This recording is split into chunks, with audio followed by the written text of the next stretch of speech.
What's up, assholes? Welcome back to the Call to Action podcast. I'm James. And I'm Dylan. I'm here with none other than the legendary Paul Denuza. Paul! What's up, everybody? How are you? Good to be here. Good to be here. The OG action fan who was actually had a fun thing to do last weekend. You wanna tell us about it, Paul? Well, I decided a little while ago that I went to the New York event, and it was phenomenal. But if I'm going to go somewhere, I'm going to splurge to go in the country, around the country somewhere. I want to see Bateman Guy Houston in a fucking wrestling ring. Yeah. I mean, this was you couldn't have anything more. You couldn't ask for anything better than that. So I went down on Friday night and saw the match on Saturday night and came home on Sunday night, and I'm still recovering at this point. We're all recovering. Some of us different than others. Like, I ain't eating a whole bowl of mac and cheese and a pint of ice cream last night because I am very angry. But let's not get into the match right now as I have my bottle here. Right. Paul, how did the arrival to Houston go? How was the great or all right state of Texas treating you? Texas is big and humid. I mean, you know that going in, but until you feel it, you don't know. But went down there, we met with some of the guys that work with the action industries, you guys know, and we decided after hearing about where they were coming in, we were going to surprise our guy at the airport. We got the tweet from the Instagram story, some social media where Christian posted. It was the Instagram. Yeah. Guy is this kind of story he was with Guy and Roca on the plane together. And so this is going to be great, let me tell you. So we find our way down, and we're planning to surprise them. We're like, what the hell's going on? We don't know, because there's two different areas where the baggage claim was. But either way, we get to this area where we finally know what it is. We're looking around for where the Los Angeles flight might be. We have a side of Action Industries to lift up for Drew. And then out of nowhere, in the corner of our eye, I go, that looks like John Roca over there. I think that must be Roca. So all four kind of head that direction. I mean, hey, John. Now, John gets into like fan greeting mode, like outlaw fan greeting mode, like, hey. And then sees us. Oh. Your boy's coming. Yeah. Did he flinch? He's a little nervous, maybe. Hey, John. But, So I heard you like getting TKO'd. Right. So after that, sure enough, I'm sure you guys saw Drew posted on his story. We got to see him and Christian walk in with the Action Industry sign, and it was legendary, man. Seeing the guy in general, meeting him for the first time, lives up the story, 100%. Andrew Dastardly, true guy, phenomenal, and he did drink a lot of tequila on the plane, supposedly. a little bit, yeah. So it was great. It was a great time there. We actually, they had a car waiting for them, and we took Drew, and actually he went out to lunch with us, and we had a couple more tequila shots at lunch. It was a great time. Man. It was really, really sweet. And then, so Paul, do you have kidneys still? My liver's a little hurt still. My kidneys, well, we're gonna find out soon. But I decided to combat any hangover by just keep drinking throughout the weekend, so then I wouldn't have to stop and they get the hangover at that point. So, a little drunk now. Still, I might still be coming down, but. It was great. It was a great weekend. We had a great time with the comedy show with Mark Ellis' show. Drew was there, and for a little bit, and it was great. And the match happened, and then the event leading up to the event. I got there first in line because I want to be first into seats. Got great seats. You guys are right off my You were literally ringside, man. Second. Well, I got to be honest. I walked in now. Cops were at Mark Ellis' show the night before, so I introduced myself and got him a drink and everything else. And I walked in. It was Copter Cody and Alex, actually. And I walked in. I see them setting up, and I looked over to Cops. I was like, "Cops, these seats?" And he just kind of looked at me and goes, Smiling back. Sit there. Like, all right, claimed our area, which is great. Those seats were cushed too. I remember the first thing I did when I was watching the stream, I was like, "Is that Paul and Belford?" And I'm like, tweeted you immediately. Right there, man. Right there. Such good seats. So yeah, and then it was electric from the moment it started. Kind of met some people like Danny Joy, came in, loved meeting her. She was awesome to hang out with. Her and her mother. Mm-hmm. Her mother actually reminds me a lot of Sue Peck. I want to see Sue Peck and Mom and Dad Joy meet because they are like simpatico, supportive, loving Drew guy. Right. And everything else. But it was really great to meet a bunch of the Action Army and other people who were trying to bring over to the Action Army. Mm-hmm. Some Merle fans, some other fans, and we kept like, no, you gotta come here. Come on. I think we're gonna get a lot of convert. I think a few of them. Mm-hmm. Well, yeah, absolutely.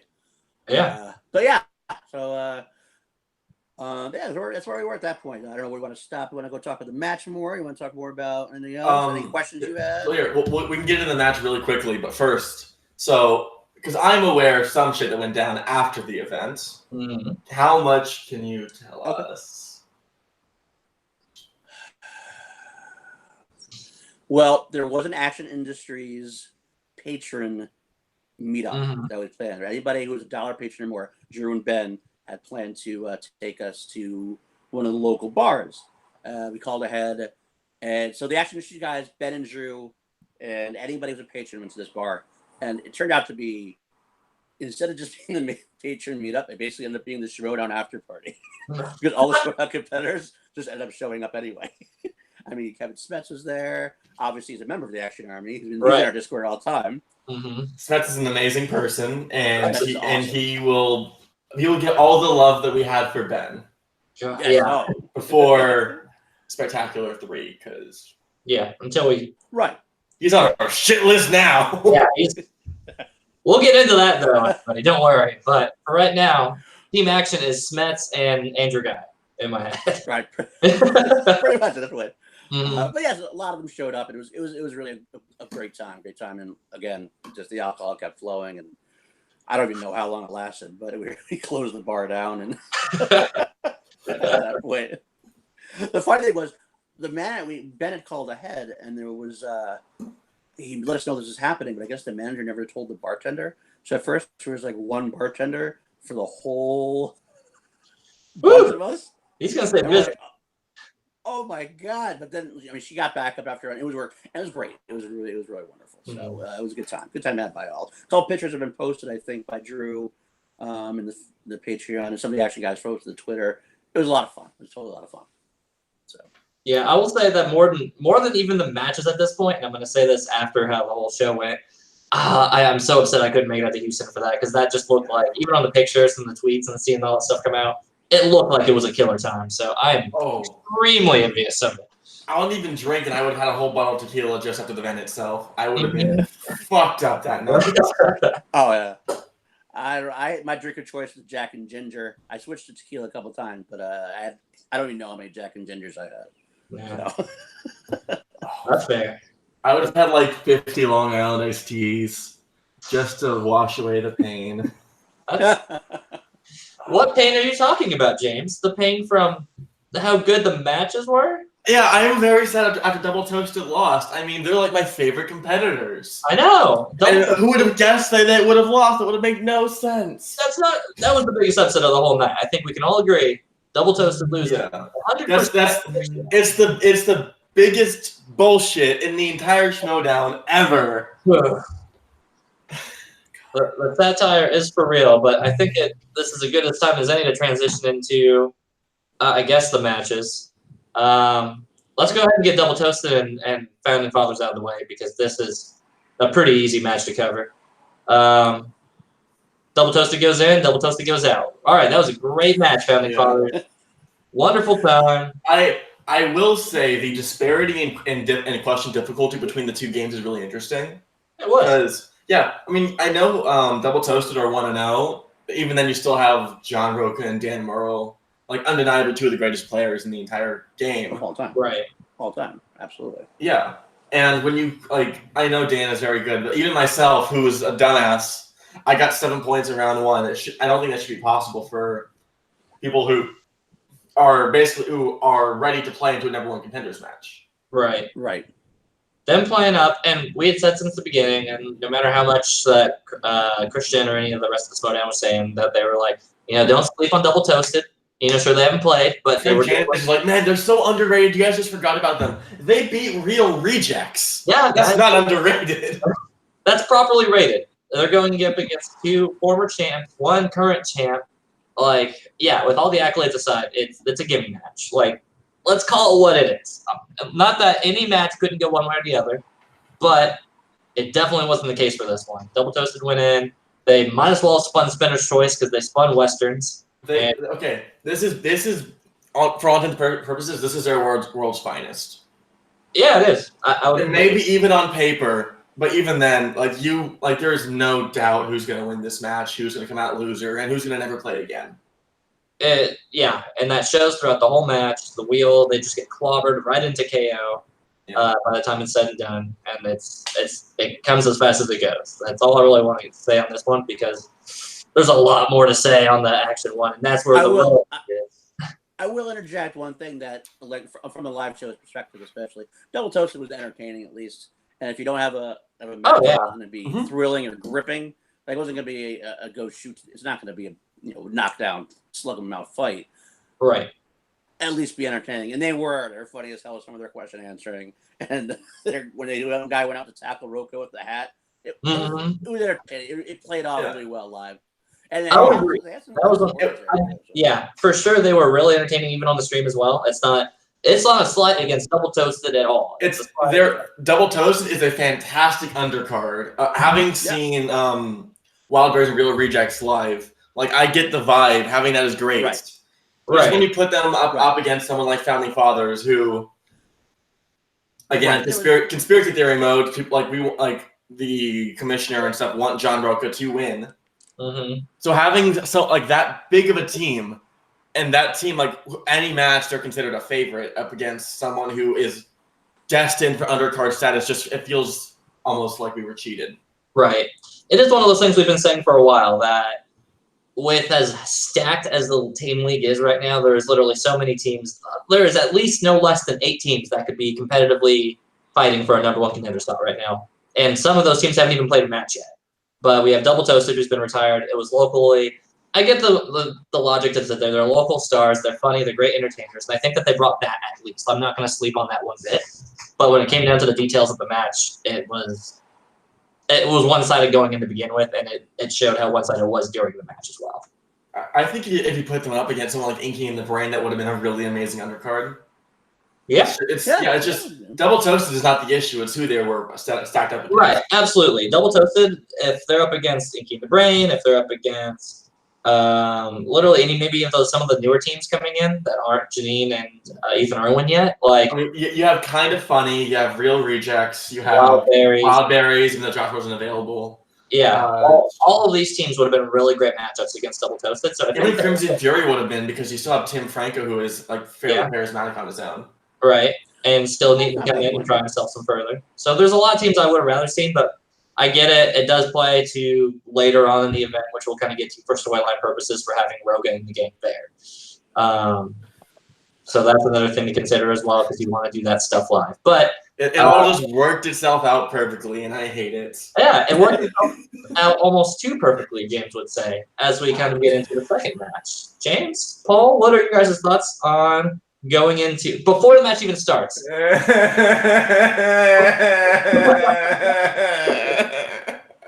Before the match even starts, on a scale of 1 to 10, what are our expectations for this match? 30.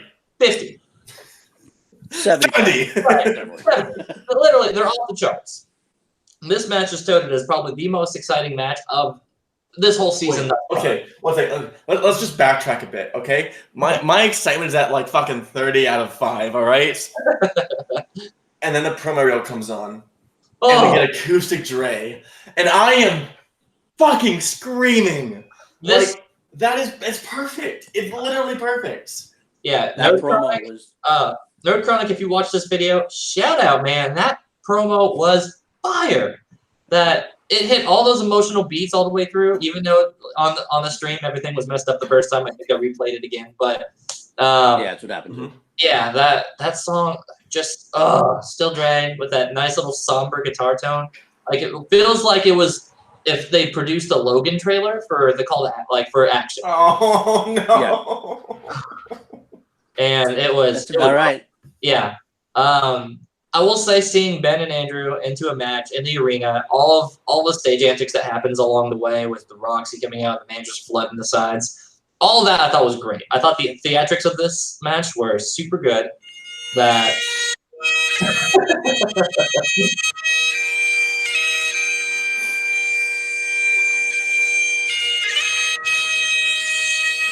You gotta pull the arrow.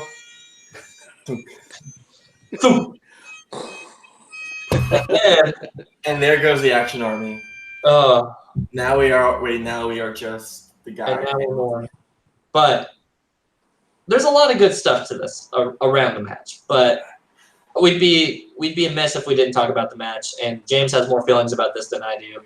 Paul, maybe we can balance him out a little bit because he's got tinfoil hat on hard. James, go into the match. Just Pokemon style, get serious. Yeah, it's backwards. Mm-hmm. It's just it's frustrating because I don't want to come out and suddenly be just someone who's ruining the fan experience or anything with the event seemed rigged against Guy, and I'm not saying it was, but the deck was stacked against him that night. And we see all of that in the first round. I think it ended with 7-5. I think. Yeah, 7-5 in the first round, which pretty good scores again. No, that's great. 7-5 is good, solid, top 10 player. Right. Don't feel there doesn't feel like at all we're gonna get a knockout after round one. After round one, it is right where we're gonna expect it to be. Ben's usually better on round one anyway, and that's good. And let's say it might even should have been 7-6. Yeah, I'd agree. There's a potential that Guy could have pulled it from that timeout that was within the range of it. Let's be real. Well, that's the first issue. In the first round, it's talking about asking about enemy of the state, I think it was, or something. Yeah, and it was 5, 4, 3, 2. Repeat the question 1, and Harloff didn't do anything. And that would not have changed the outcome of the match. It wouldn't do anything. Nope. But it's that first little nugget of, oh shit, what if something's going on? So, and on the flip side of that, sure, it's a live event. There's a lot of people yelling, screaming, and everybody's even being for the most part during the questions, people are generally pretty quiet. But there's a lot of intensity there and a lot of things to balance. So we don't know. Maybe Harlow's attention drifted off on that. I will point out. From the live experience. I only have New York to compare. I was in New York and I was in Houston. Sure. This crowd was definitely a lot more rowdy, even in between questions. Mm-hmm. A lot of extraneous yelling. New York was pretty quiet. New York was on fire during before and after the matches. This crowd had to take a little longer to settle down. There's a couple times where Christian had to yell almost over the yelling questions over the audience. So, right. Quite honestly, I could see people missing certain things as far as numbers. Christian missing the repeat at some point. There's a lot of extraneous noise. And then let's be frank. Also, I'm trying to bring that unbiased view in there. Mm-hmm. Who else besides Drew and Ben are going to be sniping at each other so much between the questions? So there's a lot of extraneous Drew and Ben talk going on as well. So a lot of shit can go down that maybe seemed. I get what you're saying. Definitely. I don't think it didn't seem that was an issue, but definitely made for more theatrics. And let's just, even when we see earlier in the event with Double Toasted and Founding Fathers, a lot of shit was just sort of thrown out the window. Because they kept asking for repeats on top of repeats, individual words here and there, getting them more time, getting them basically for repeat questions. Right. I think you got to have that a little bit of flexibility when it comes to that, because live in the studio is one thing. It's pretty quiet in the studio. Unless you're Jay Washington, and unless you're Jay Washington, yeah. You go there. But I was but in the live event itself, it was definitely a lot more harder to hear. Sometimes I could barely get questions over something at one point. But I'm an old man too, so that's different. So. But all right, so let's say that this one's a situation thing. Sure, it's a heat in the moment. There's a lot of banter going back and forth. There's a lot of crowd. we'll give it into that. So then we get into the wheel round. And James, go ahead and start us off because you're going to have the feelings all over on hashtag Wheelgate, which may or may not become a thing here soon.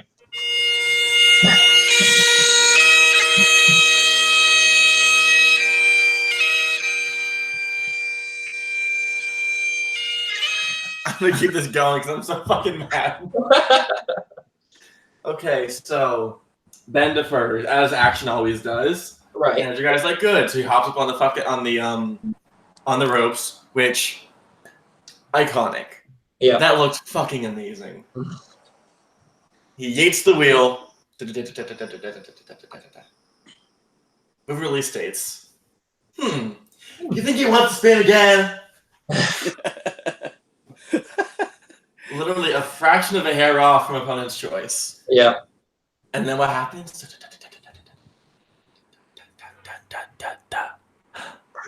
Opponent's choice, you bitch! And obviously, Ben picks movie release dates because the fucker almost beat. I didn't almost beat Scott Manthey with lost by like 4 points, I think. But whatever. Mm-hmm. It was close. It was close. Yeah, I scored the same. About the same as him, but that was whatever. Andrew misses all 4 of his questions. Yeah. He did ask for multiple choice, but he still missed all 4. Yeah. Right. And he's missing all. I mean, he had to ask for multiple choice strategy wise because like he knew he wasn't going to get it. So I'd rather have Ben a 1-point steal than a 2-point steal. It just sucks. Guy played it as well as he can in that situation. Essentially, he rolls doubles opponent choice in that instance.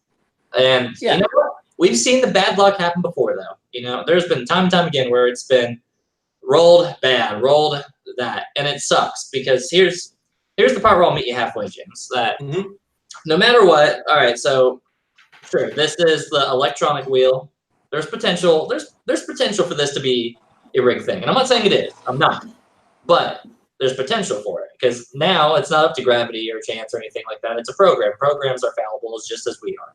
But what sucks the most out of this is that now all the tension in the match has just really gone right out the window. It is clearly in Ben's favor at the end of Andrew's spin, and he just needs to get like 1 or 2 questions to be out of into knockout range with it. I don't know, Paul. Here's something I want to check with you though. How was the energy in the room right after the guys' round is done with that? I got to tell you, like as far as electricity, it never left. Even as it went on. Even when it went on, I think it was because, I don't know if it was the atmosphere, the wrestling ring, the 2 guys who were in there still sniping, like being entertaining and everything else. It was almost like the match became like we were invested in the match, but once the match was kind of out of sight, it almost didn't matter in a way because we still got so invested into like what was going on with the right. And that shows how awesome they are, is that even when a match where at the trivia level is like, I'm done. The excitement was still palpable, and it was still like a holy shit! Can you imagine this is going on? Right. It wasn't even just us. Even like you're looking at Christian, you're looking at like all the technical guys who are running the show and doing the thing. They're looking the same way, going like we couldn't have scripted this. Like we couldn't have scripted this. It was so like out of the world of Hollywood that I don't know. It was just amazing. It was the truest tragedy we've ever seen as far as the match has gone so far, though. And I can recreate you perfectly how I and many other fans felt. So, you know, I can't hear you guys. My earbuds are out. So you're just sitting there. You know, I'm pacing around the room. And it's just like, opponent's choice. Come on! All right. There will be blood. 2007, 2008. Come on, guy! Fuck! Always notable for being a year off. We're 20 minutes. And I lost my pen. I will say that from a spectator's point of view, and this isn't knocking the show. I think to your point, I agree. There's a lot of the show still that there's a lot of investment into it. But for me personally, it was one of the things where I was so invested in wanting to see that match be closer than what it was, and then seeing it coming off of a KO as well, coming off of the Founding Fathers double toast being a KO off of that, and then going into this match looking like it's about to KO before Ben even starts this match. I'm just like, Oh God! Like the sportsman in me is like defeated for this match already. Now the Schmoedown fan who loves everything else about it, still looking forward to this event. The event's still good, but in that moment where you just sit there and you see that, and you're just like shit. And then it goes into Ben spin, and Ben spins the fucking spinner's choice. Here we go. Now we can start to see. Oh, come on! as James would accurately put it, there's a lot of. There's not even now. Listen, we've seen crazy comebacks, we've seen things like that. So there's always that little hopefulness. But then seeing him hit a spinner's choice, and then decide to spin it again, and it lands on spinner's choice. Okay, wait. Small note. Yeah. Before all this, the 5 horsemen or the whatever it is, horsemen came out. Oh, the 3 horsemen before Dagnino and them. And I knew immediately what was going to fucking happen. That pissed me off so much. Yeah. But he spun off spinner's choice. For a moment there, I thought we were going to get heel Ben again. Because that is the hugest fucking dick move I have ever seen. It was glorious. Like, I almost wanted him to just go, opponent's choice. Let's let it rock. Like, yeah. Why not? God. That would have been amazing. That's what I would have wanted more than anything. And granted, I can't have my expectations tell me to defeat the whole match, but at the same time, the last thing Ben wants to do is give Andrew any chance to come back. Because if he just throws this match away, that's his whole singles career in this season. That's him not taking a win in a live event ever, and probably ever again if he loses at this point. So he sees the blood, goes for the kill. As competitive as these guys are, like Ben didn't want to just beat Drew. He wanted the knockout. He wanted. Ben wanted exactly this. He wanted as much blood as he could get. Right, getting blood, especially after that rise and fall of Team Action, that little pre-up with Christian on or whatever. If you haven't seen it, go watch it, everybody. It was super good, regardless of how this match went. The heat between them. Action Industry's YouTube page. Yep, is so hot, and it builds the tension so much for this match.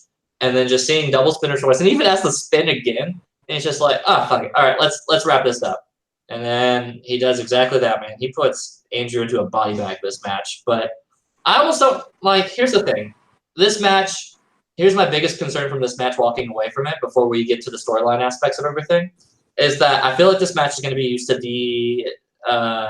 delegitimize Andrew Guy as a player again. Because they said, oh, he beat Merle, well, one-time fluke. He beat Riley, they still said he was a fluke. He had a pretty close match with Roca and then lost, whatever. That's a pretty respectable record to go on to. And then he plays Ben and gets KO'd. And I feel like the first thing I'll start hearing again from those non-action fans who don't know any better are that Andrew's not a real player. Andrew got KO'd. Andrew got this. And I'm just like, oh, a spinner's choice and an opponent's choice against him. Like, also, let's point out the fact that the only other time he lost was against John Roca, who also got spinner's choice. Right. Mm-hmm. Who also went on to win the championship. Right. On a championship run again for the second time. Yeah. The only person so far who's pulled that off is Snyder against Riley recently. Right. Yeah. Right. But no other person, and shout out to Snyder, I guess. Hey, Snyder. I think that's more of like the fault with Riley. He needs to stop leaning on scores and soundtracks because he's very consistent, as we've seen. I would agree. Yeah. I think like, okay, so this is gonna be like a little bit of a little fun little inside baseball thing. Mm-hmm. Right now, Bateman is my third least favorite competitor after this event. I fucking hate the guy. Woo! Like, as a boss, as a human being, he's amazing, and I get that.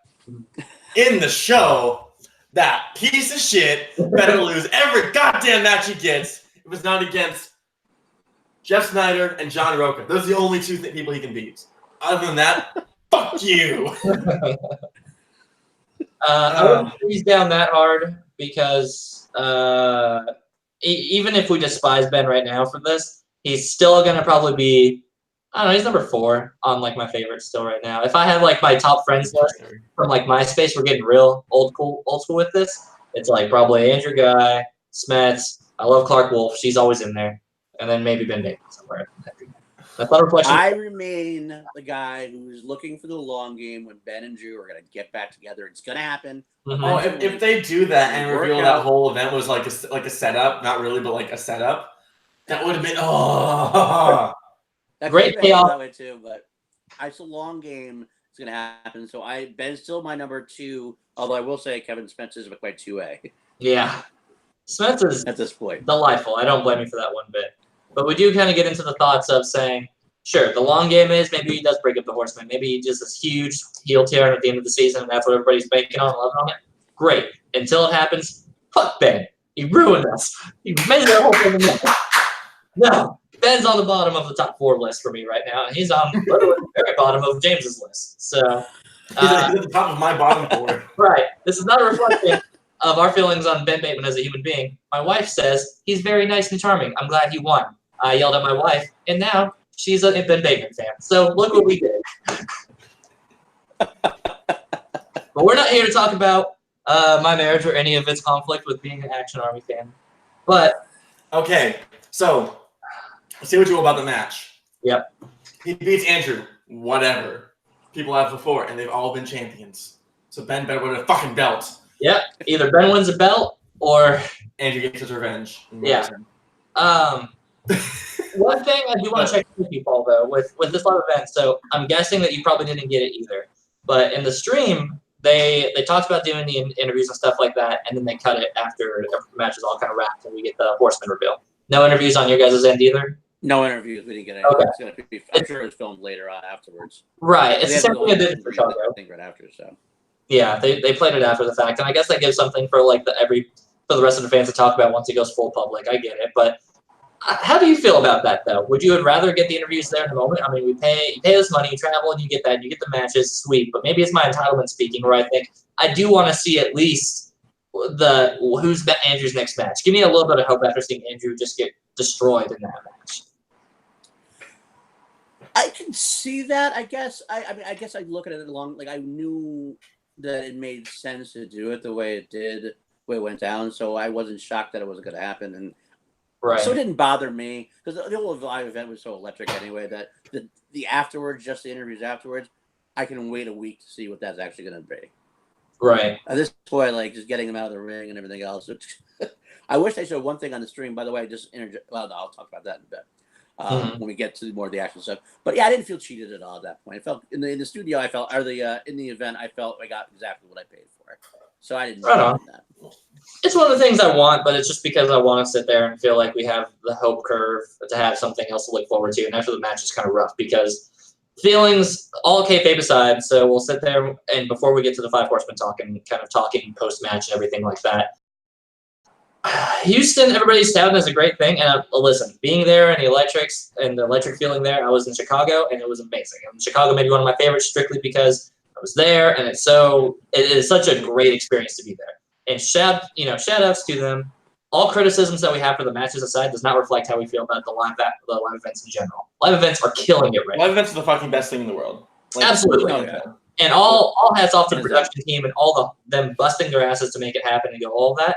We acknowledge that. But I will say that people going in and saying Houston is the best one, even with your possible bias on this, Paul, is just watching 2 KO matches in a row does suck. Like that part, I have to sit there and say that's a rough thing. Well, here's the thing. Let me interject real quick to what I would say is that if I said this to somebody right after, I was like, this is not going to spoil this, but I want to say, right, if you are into the theatrics side of the Schmoedown, then this is definitely your best, your favorite event. If you're one of the people who hates the theatrical side, then this is probably not as good a match as it could be because the matches exactly weren't the pure trivia knowledge fight wasn't as good as it could be in other live matches. When you have someone like an Irwin versus a Merle, someone who's they're really all on top of the game, that's what they do. Yeah, that's their draw. With Drew and Ben I'm not saying that Ben is an upper tier person. Ben is definitely upper tier, and Drew is slept on still. And I agree that we're going to hear this talk. And I tell you,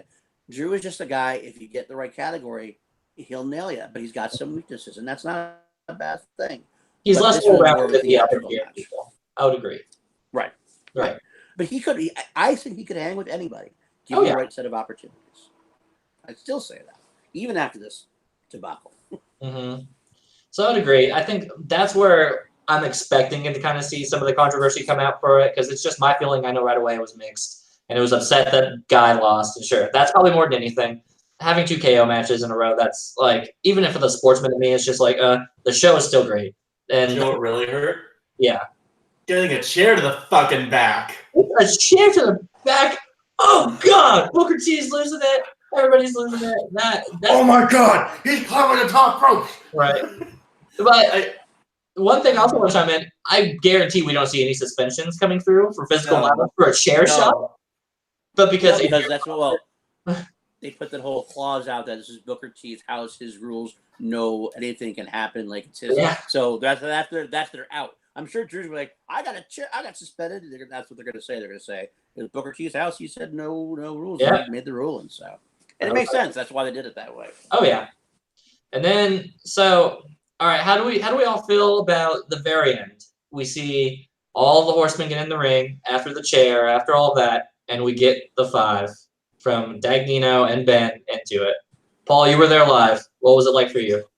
At that point, it was once you saw Merle and Roca walk out onto the main thing, it was either going to be the greatest swerve of all time or this was inevitable.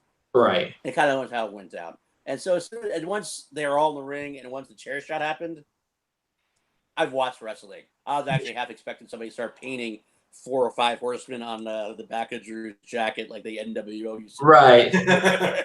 All across. Right. So it was pretty much as by the time Ben did that, it was still electric. Like all the Merle fans and everything, they're all like loving it and everything else. And Belford and now we're ready to jump. If you watch, there's one point in the stream where Harlow actually was ordering, like from his question, he goes, "Look at that guy," because he was actually afraid that Belford was going to jump the rail. I can tell you what happened. Enter guy grabs the chair. He's like, "I am inevitable." And then Ben grabs it, smashes him with it. It's like, no, we are the 5 horsemen, and then just. Well, that's crazy. Booker T actually grabbed the chair. Booker T actually stopped. Oh, did he? I thought Ben did it. No, Booker T went, wait, and then gave it to Ben. That's some bullshit. Oh my God. Another thing, I don't know if you saw this or not in the stream, but when the 5 horsemen or the horsemen came down, and then Booker T let them go, finally like flipping, all right, I'm not going to go on. Yeah, he flipped Andrew off, right? He flipped Andrew off. Went. Booker T. He really added that extra. He added that cheese to that lasagna on that one. If you know what I mean. He was all. What kind of Kentucky fucking bullshit ass saying is that? It's not Kentucky thing at all. I'm just hungry, y'all. I'm getting close to dinner time. Here, here's some of my mac and cheese. You can have it. Here, you can just you got it.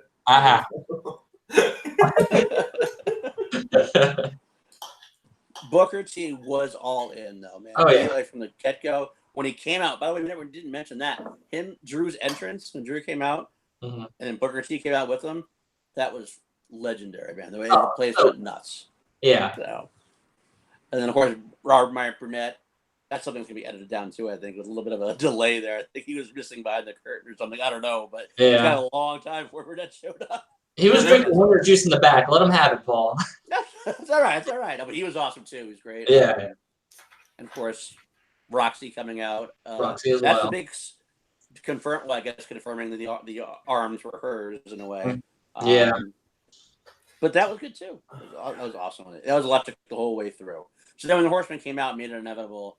Loved when the Horsemen came out. To be honest with you, because at that point, the match was over. Yeah. Having the extra theatrics at that point brought you back in and like, all right, now I just want to see what happens at this point. Just sit back and go, okay, trivia's done. Let's see what's going to happen storyline-wise. Right.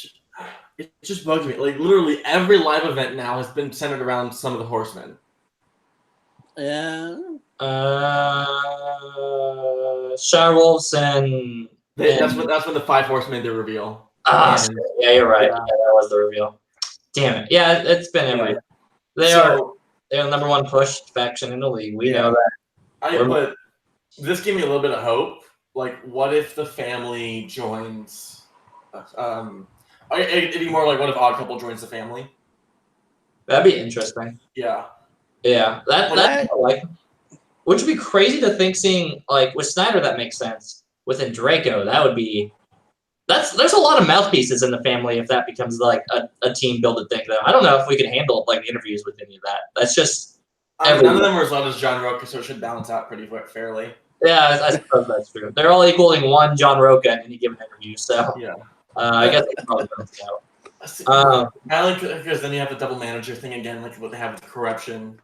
Right. I think if you just have like the family faction with the family, Odd Couple, then Roxy and Burnett, that creates like a really solid core. Yeah. As long as you get Burnett competing and interdict him again.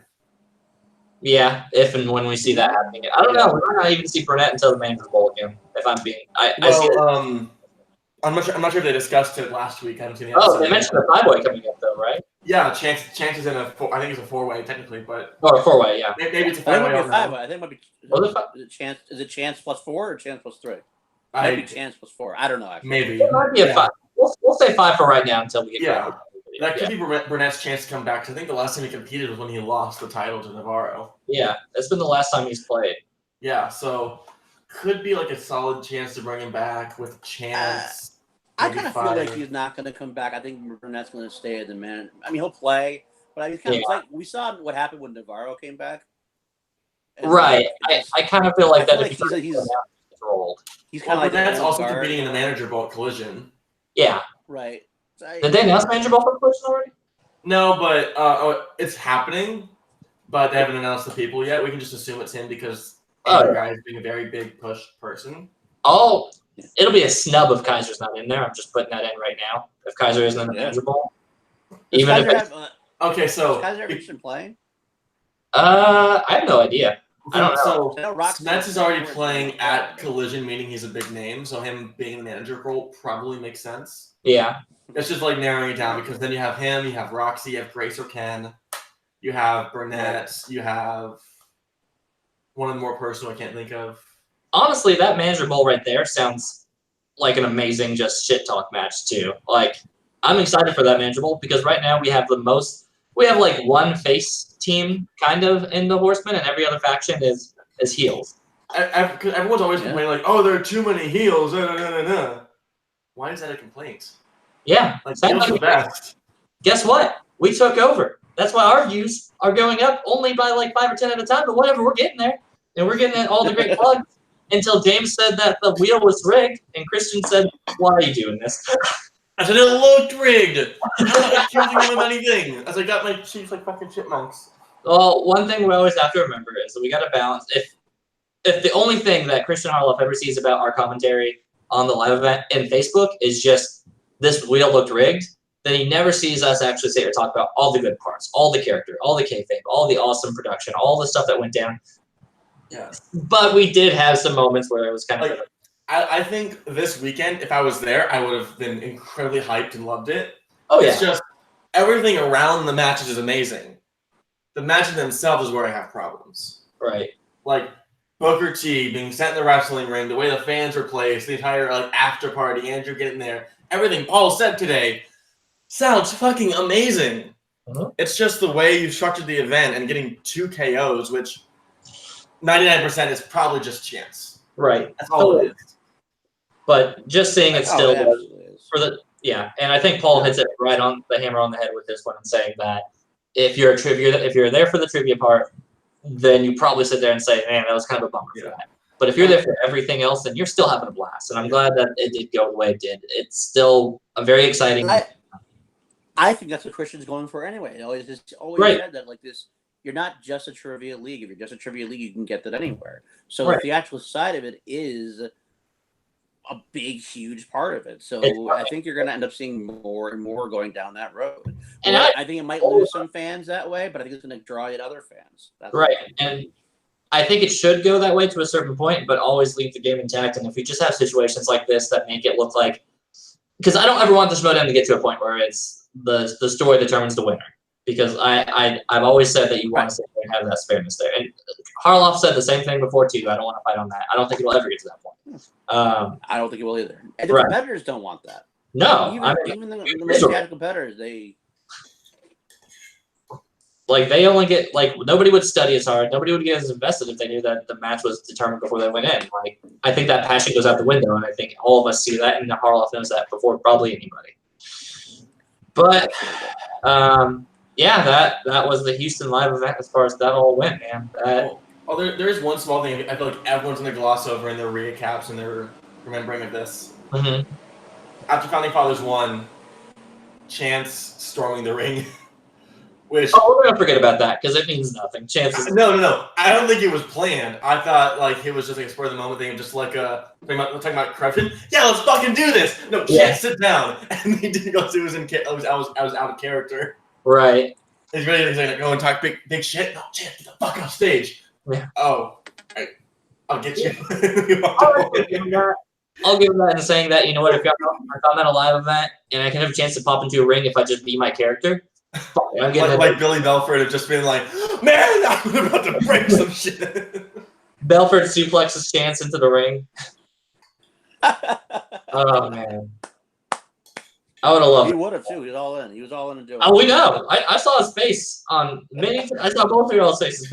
Belford was ready to go. No, he was. He was fire. Yeah.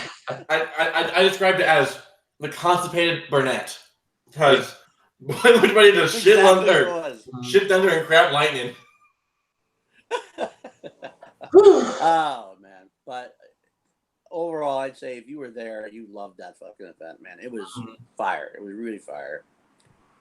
I'll agree. Like, and when you left, like everybody left, I didn't hear anybody complaining. Everybody was loving every bit of it. So I don't know if the trivia match mattered as much to the theatrics to everybody there. Maybe they went in going understanding. I mean, the whole event being in the wrestling ring just amps that portion of it anyway. Oh, yeah. Like you can go in knowing that this was going to be something more theatrical. I don't want to see a match without a ring in it anymore, if I'm being honest. Like, the ring really just... Me either. I think Harloff mentioned that somewhere that like if he gets his own studio, he wants to do this.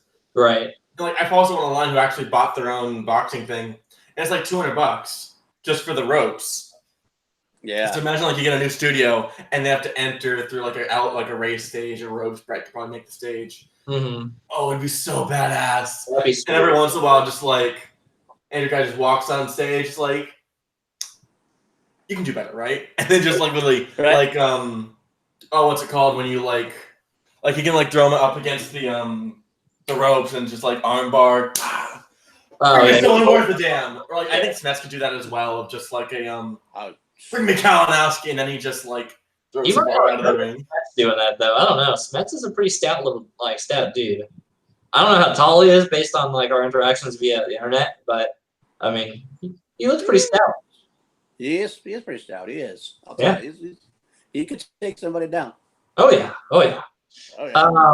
Almost now like there's a lot of good stuff to cover from the post-match stuff. If you guys want to get into all of that, I am having to sign out early on this episode. Well, yeah, I think we're actually good. There's not really much to cover because we already went over 5 Horsemen and all that bullshit. Yeah, we went over that. We will just separately talk with Paul with all the good other action stuff that if you weren't there, you missed it, then you're right in the same boat as me. I missed it too. Dylan, where can people find you? You can find me at Twitter and a bunch of other places at CAMACH Octopus. That's my handle. You can also catch me at the Facebook Movie Trivia Schmoedown group, the Action Army, Action Industries, all the action things, the Patreon as well. I'm always one comment away. I recently put in a post on Movie Trivia Schmoedown. What can we do to make Schmoedown Nashville happen?